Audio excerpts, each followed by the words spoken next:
선상님, 교회 선상님. 다음날 오전에는 이부자리에 누운 채 피로를 풀고 오후에 빈민촌을 한 바퀴 돌았다. 동네 앞 넓은 공터에 동네 청년 67명이 모여 있었다. 할 일 없이 빈둥거리고 있는 모습들이 눈에 거슬렸다. 나는 그들에게 다가가 물었다. 이 사람들아, 젊은 사람들이 왜 한낮에 이렇게 놀고들 있는 겐가? 일을 해야 건강한 거야. 지당한 말씀입니다요. 하지만 일자리가 없는 걸 어쩝니까? 그래? 그렇다면 내가 일자리를 구해주랴? 아이고, 귀가 번쩍하네요. 일자리만 구해주신다면 평생 형님으로 모시겠습니다. 난 동생이 있으니까 동생 노릇은 안 해도 되고 일만 열심히 하면 되는 것이지. 내일 아침 6시경에 교회당 앞으로 들어오게. 내가 일터로 데리고 갈 테니. 정말이죠? 이야, 신난다. 그럼 우리 일자리를 구한 것이죠? 그렇다니까. 내일부터 내가 시키는 대로만 하면 되는 거예요. 다음날 아침 6시 조금 지나자 젊은이 4명이 교회당 앞에서 서성거리고 있었다. 나는 그들을 부르며 일하러 가려고들 하는가? 하고 물었다. 그들은 예 하며 내게로 가까이 왔다. 그런데 그들은 넥타이를 매고 구두를 닦아 신고 머리에는 포마드 기름들을 발라 파리가 미끄러질 듯한 모양들을 하고 있었다. 나는 의아스러워 물었다. 그런데 일 나갈 사람들이 웬 넥타이들을 맸는가? 그리고 머리들은 왜 그렇게 번쩍거리는 겐가? 일 나가는데 첫날부터 인상이 좋아야죠. 그래서 좀 때 빼고 광내고 했습니다요. 일 나갈 사람들이 일복을 입고 와야지 넥타이가 될 법한 일인가? 얼른 가서 일복으로 갈아입고 신발도 농과 같은 것으로 갈아 신고 머리 기름은 비누로 씻고 들어오게.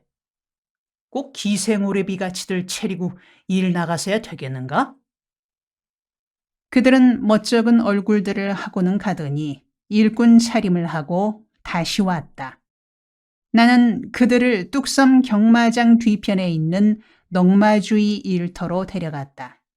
그리고 망태와 집게 하나씩을 주며 일렀다. 이거 940원어치요. 일에서들 갚게. 아니, 이거 넉마주의 아닙니까? 그래, 넉마주의지. 넉마주의가 어때서 그렇게 놀란 얼굴들을 하는 겐가? 우린 이런 일을 못합니다요. 아무리 넉마주의야 될 수 있습니까? 진작 그렇게 말해줬으면 따라오지도 않는 긴데 괜히 따라 나섰네요. 이 사람들이 지금 보니 뭘 잘못 생각하고들 있군 그래? 우리가 잘못 생각하고 있다뇨? 잘못 생각하고 있는 건 전도사님입니다요. 애초에 일자리 구해준다고 했지 넉마주의 한다고는 하지 않았잖아요.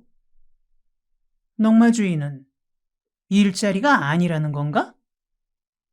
그건 잘못 생각하고 있는 게야.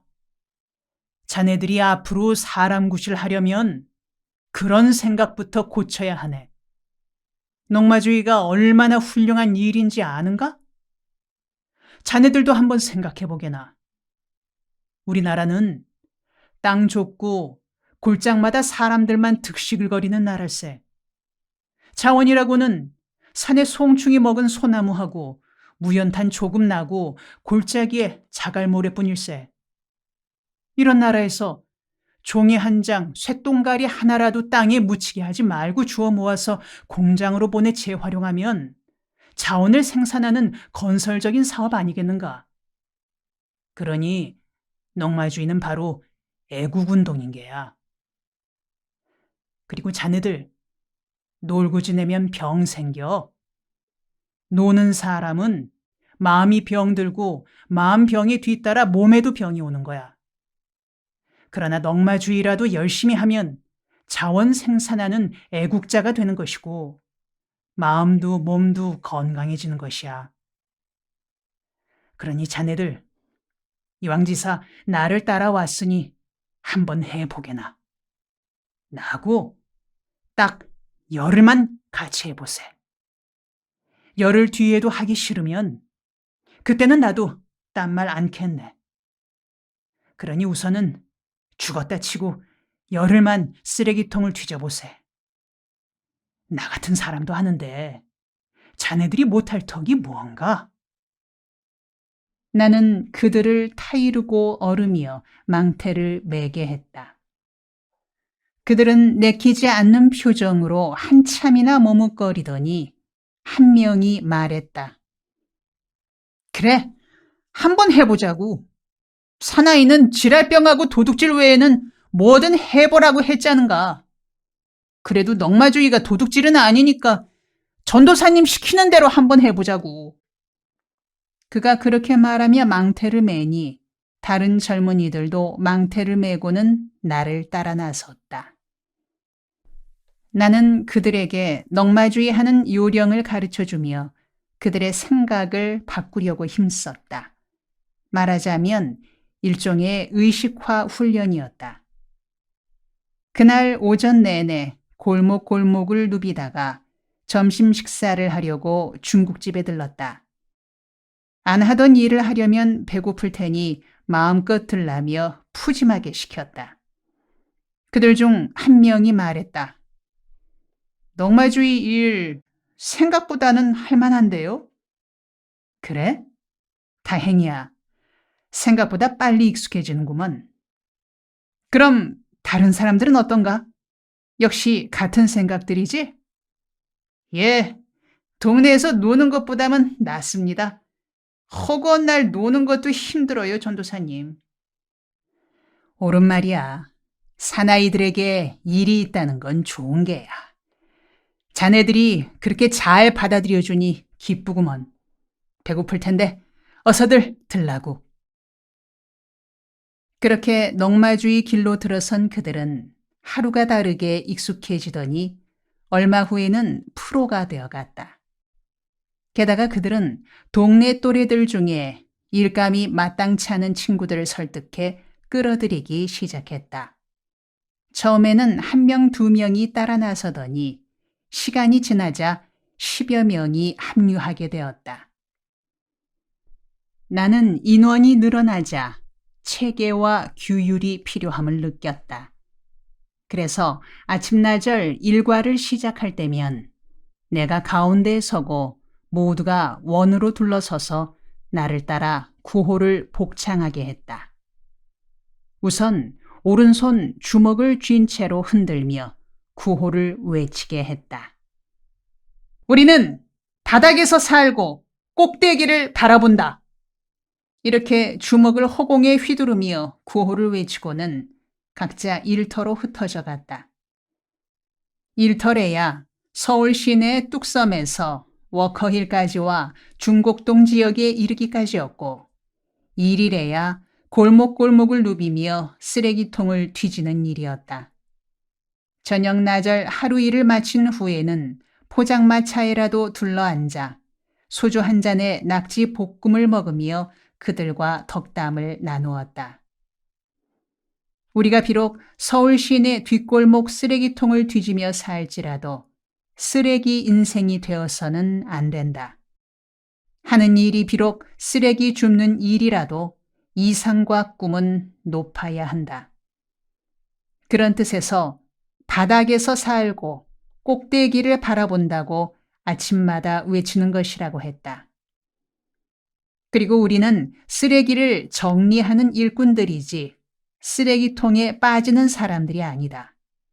비록 서울시 바닥에 살지만 목표는 높은 데 두고 사람이 사람답게 사는 세상, 서로 돕고 사는 세상, 사람 위에 사람 없고 사람 아래 사람 없는 세상을 만들어 나가는 일에 쓰임받는 일꾼들이 되자고 소주잔을 함께 나누며 이야기를 주고받았다. 그들은 그런 이야기를 들으니 신바람이 나고 당당한 넉마주의가 될 수 있겠노라고들 했다. 나는 그들에게 활빈 개발봉사대란 모임을 만들게 하고 대원들 하루 수입 중 10분의 1을 따로 적립하게 했다. 그리고 그렇게 모인 예산의 쓰임새에 대해 가르쳤다.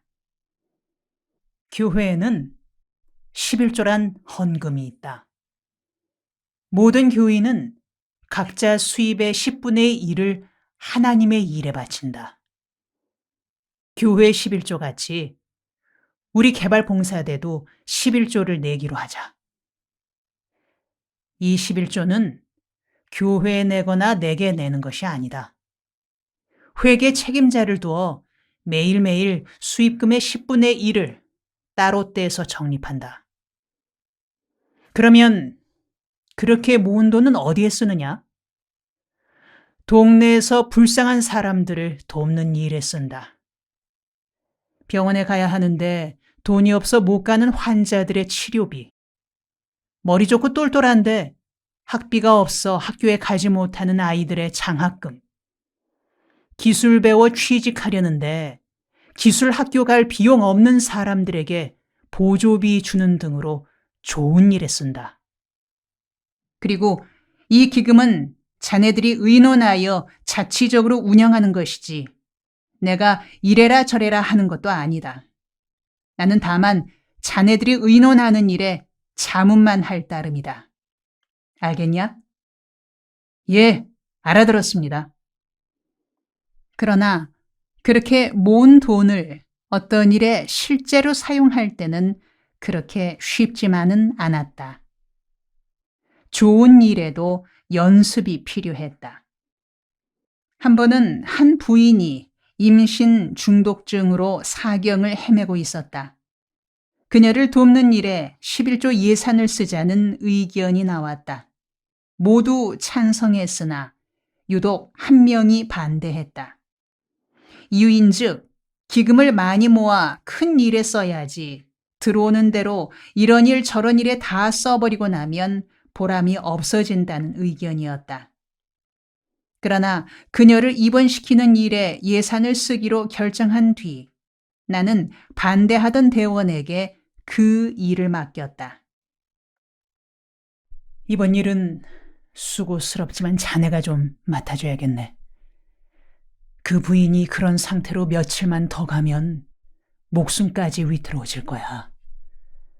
그러니 자네가 하루 일을 못하더라도 부인을 병원으로 데려가 입원시키고 오게. 아니, 뭐라고요? 나더러 그런 일을 하라고요? 세상에, 평생 내 마누라도 병원에 한번 데려가 보지 않았는데 세상에, 남의 마누라를 병원에 데려가라고요? 말도 안 됩니다. 뭐 이 말이 안 되는가? 세상 살면서 자기 일만 하고 살면 철이 안 드는겨. 어려움에 빠진 사람을 도와주면 결국은 자기를 돕는 거요. 그렇게 좋은 일이면 다른 대원을 보내세요. 하필이면 왜 날 찍습니까? 자네 요사이 말이 많구먼. 딱 잘라 말하게. 갈 텐가 안 갈 텐가? 예, 가겠습니다. 그는 한참 머뭇거리다가 대답했다. 그럼 진작 그렇게 할 것이지. 내가 자네에게 무리한 일을 억지로 시킨다고 생각 말게. 자네가 병원에 다녀온 후에는 나한테 고맙다고 할 것을 알고 있기 때문이야. 그는 다음 날 망태를 매지 않고 임신 중독증에 걸린 부인을 데리고 병원에 갔다. 진찰에서 입원까지 무사히 마치고 나서 저녁에 나를 찾아왔다. 오늘 병원에 잘 다녀왔습니다. 그래, 그렇게 하고 나니 억울한 생각이 들던가? 아닙니다. 다음에도 다시 나를 시켜주십시오. 그 부인을 도와주는 것을 마땅치 않아 하더니 마음이 바뀐 게로군. 그렇습니다. 사람을 도와준다는 것이 좋은 일이라는 걸 깨달았습니다. 괜스레 기분이 좋고요. 사람 사는 것이 이런 것이구나 하는 생각이 들었어요. 앞으로 이런 일은 제가 담당하고 싶습니다. 맡겨만 주십시오. 예상했던 대로 그는 좋아했다. 사람이 사람을 돕고 산다는 것은 좋은 일이다. 그것이 사람답게 사는 지름길이며 도움을 받는 쪽보다 돕는 쪽이 더 큰 혜택을 누리게 된다. 사람들은 자기보다 어려운 처지에 있는 이웃들을 도우면서 자신의 왜곡됐던 성품을 치유받게 되고 삶의 보람을 깨닫게 된다. 많은 사람들이 그런 사실을 모르기 때문에 자신만을 위해서 살려 하고 있다. 대체로 빈민촌 젊은이들은 성격이 거칠고 산만하다. 그런 성품을 고치는 데에는 남을 도울 수 있는 기회를 갖게 하는 게 가장 좋은 방법이다. 그즈음 활빈개발봉사대는 동네의 결핵 환자들을 돕는 일을 시작했다. 결핵 환자들은 대부분 영양 상태가 나빴고 독한 약을 계속 먹어 위장이 상해 있었다. 가난해서 결핵에 걸렸고 결핵에 걸리니 더욱 가난해지는 악순환이 거듭될 수밖에 없었다. 봉사대 대원들은 결핵 환자들과 그 가정을 돕는 일을 시작했다. 동네 앞 빈터에 연탄을 쌓아두고 노동력이 없는 결핵 환자들 가정에서 그냥 가져가게 했고 비타민과 영양제 등을 구입해 환자들에게 공급했다. 그리고 동네 한 곳에 큰 가마솥을 걸어두고 영양가 넘치는 곰탕을 끓여 환자들이 언제든지 와서 먹을 수 있게 했다. 곰탕 재료는 넉마주의 하면서 구할 수 있는 재료들이었다. 소뼈다귀며 닭발, 생선 내장 등이 주 재료였다. 하루는 한 대원이 폐병에는 개고기가 좋다니 게장국을 끓여서 환자들에게 먹이자고 제안했다. 곁에서 누군가가 게장국이 좋은 줄은 아는데 게를 계속 조달하기가 쉽지 않다고 했다. 그러자 그 대원은 그건 걱정할 것 없다. 우리가 날마다 골목골목을 뒤지며 살아가는데 가는 곳마다 주인 없이 떠돌아다니는 개들이 있자는가. 그런 개들을 잡으면 될 것이라고 말했다. 의견이 일치된 대원들은 다음 날부터 개를 잡아들이기 시작했다. 계속되는 보신탕 공급에 환자들은 기뻐했다. 동네 한가운데에 가마솥을 걸어놓고 푸짐하게 탕을 끓여 환자들에게 공급하면 환자들만 먹는 것이 아니라 환자 가족들까지 와서 단백질을 공급받곤 했다. 그런데 문제가 생겼다. 대원 한 명이 주인 없는 개라고 끌어온 개가 고위층 가정에 엄청나게 비싼 개란 것이었다. 어떻게 알았던지 우리가 자기 집 개를 끌어다가 탕을 끓여 먹은 것을 알게 된 부잣집 주인 마나님의 분노가 대단했다. 경찰서장에게 전화까지 하여 우리를 모조리 잡아넣으라고 했다. 경찰서장으로부터 단단히 다짐을 받은 경찰이 나를 찾아와 어떻게 된 것이냐고 물었다. 나는 자초지종을 설명했다. 경찰은 이해를 하고 그 부잣집 마님을 찾아가 사과드리라고 귀띔했다. 나는 대원 한 명을 데리고 그 고관집을 찾아갔다. 사모님을 뵙고 정중히 사과를 드렸다. 그러나 그 사모님이란 분은 도무지 경우가 없고 말귀가 통하지 않는 사람이었다. 넉마주의 대원들을 마치 도둑대라도 되는 듯 몰아붙였다. 나는 속이 부글거리고 반발심이 생겨 말이 삐딱하게 나갈 수밖에 없었다. 사모님, 너무 그러지 마시라요. 따지자면 우리도 잘못한 게 없습니다요. 잘못이 없다니 무슨 말이에요? 우리 식구 같은 개를 끌어다 먹어버리고 나서 잘못이 없다뇨? 그런 철면피 같은 말이 어디 있어요? 우리가 잘못이 없다는 건 다름이 아니라 우리가 개를 좋아해서 그런지 그 개가 우리를 쫄쫄 따라온 거죠. 그러고 마당에 물을 끓이고 있으니 목욕탕인 줄 잘못 알았던지 개가 제 발로 걸어 들어간 거죠. 그런데 물이 너무 뜨거워 제때 나오지를 못하고 그만 익어버린 것이죠. 고기가 익었으니 먹은 거죠. 그러니 너무 우리만 탓하지 마시라요. 뭐라고요? 누굴 놀리고 있는 거예요?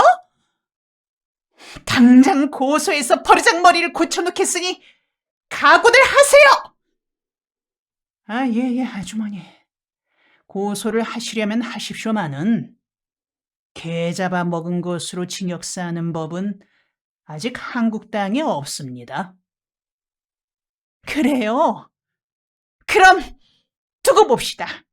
징역 살게 되는가 아닌가 두고 봅시다. 다음 날 나는 넝마주의 작업장에서 어지러워 쓰러질 뻔했다. 손수레를 잡고 간신히 몸을 지탱했다. 온몸에 식은땀이 쭉 흘렀다. 작업을 중단하고 집으로 돌아왔다. 돌아오는 길에 집안 골목길에서 아들 동혁이를 만났다. 동혁이는 길가에 서서 이웃집 방 안을 물끄러미 들여다보고 있었다. 무엇을 그렇게 보고 있는지 궁금해 아이 뒤로 다가가서 보니 온 가족이 둘러앉아 밥을 먹고 있었다. 그 집은 아직 겨울이 채 지나지 않았는데도 방문을 열어두고 밥을 먹고 있었다. 아마 연탄불을 간 후여서 가스가 스며들기 때문일 것이다.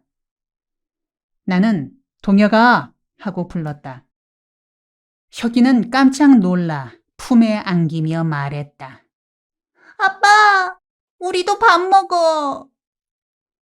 겨울 내내 수제비만 먹이니 어린 것이 밥이 먹고 싶었던 모양이다. 아내와 혁이의 건강에 대해 의논했다. 아내는 한숨을 쉬며 말했다. 요즘 애가 기침이 잦고 잠자리에서 땀을 많이 흘리는 것이 걱정이에요. 그래? 그거 심상찮은데. 아이는 아버지가 없는 아이고 나는 남편이 없는 여자죠. 그건 또 무슨 말이오? 당신이 빈민빈민하며 자신의 이상 실현하는 데에만 미쳐 있어 아내나 자식에게는 관심조차 없으니 하는 말이죠. 그렇다고 내가 가족에게 관심이 없기야 하겠소. 글쎄요. 당신은 가족에게 관심이 있다고 말씀하시지만 내가 볼 때 당신은 정상이 아닌 사람이에요. 나까지는 좋은데 아이에게까지 이런 생활을 요구한다는 것은 정상적인 사람이라면 할 수 없는 생각 아니겠어요? 당신 말도 일리는 있소만 다른 아이들도 다들 잘 견디고 살아가는데 우리 아들 동혁이라고 못 견뎌내겠소? 이 동네 다른 아이들과 우리 동혁이가 같다고 생각하지 마세요. 동혁이라고 이 동네 아이들과 다를 바가 무엇이겠소? 다르죠. 분명히 달라요. 동혁이는 당신 말씀대로 부르주아로 길러져서 이런 밑바닥 생활을 감당하기에는 체질적으로 적합하지 않아요. 나는 처자식을 생각하면 심각해졌다. 아내 말이 옳았다. 그들에게 이곳의 극한적인 생활을 견디라는 것은 애초부터 무리였다. 그렇다고 이제 와서 어떻게 할 것인가? 참으로 진퇴양난이었다. 무엇보다 아내의 신경이 날카로워지는 것과 아이가 약해지고 있는 것이 문제였다. 방은 춥고 습기가 차 있는 데다 잘 먹이지를 못하니 아이가 자다가 울기도 하고 기침도 했다. 나는 동혁이가 기침을 그치지 못하면 속으로 안절부절 못했다. 아내는 그냥 침묵으로 항의할 뿐이었다. 그러던 차에 대구에서 장모가 올라와 우리가 사는 모습을 보고는 질겁을 하며 말했다.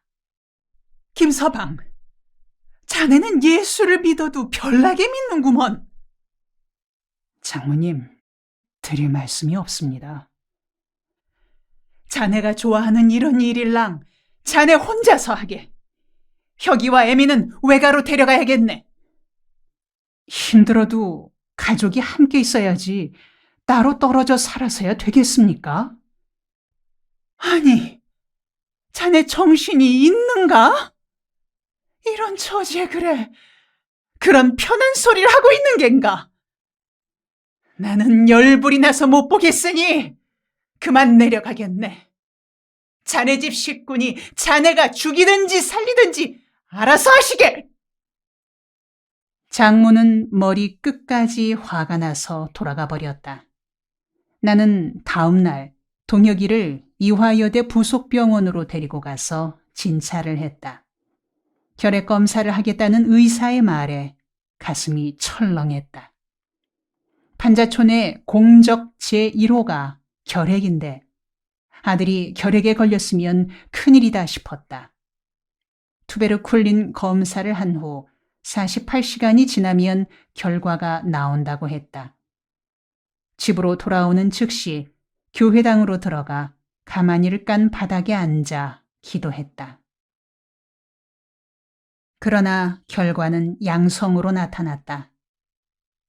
내 기도는 응답을 받지 못한 채 아이가 결핵임이 판명된 것이다. 병원에 가서 3개월치 결핵약을 타오는 길에 아내가 말했다. 현재 상태로는 계속 지탱하기가 힘들겠어요.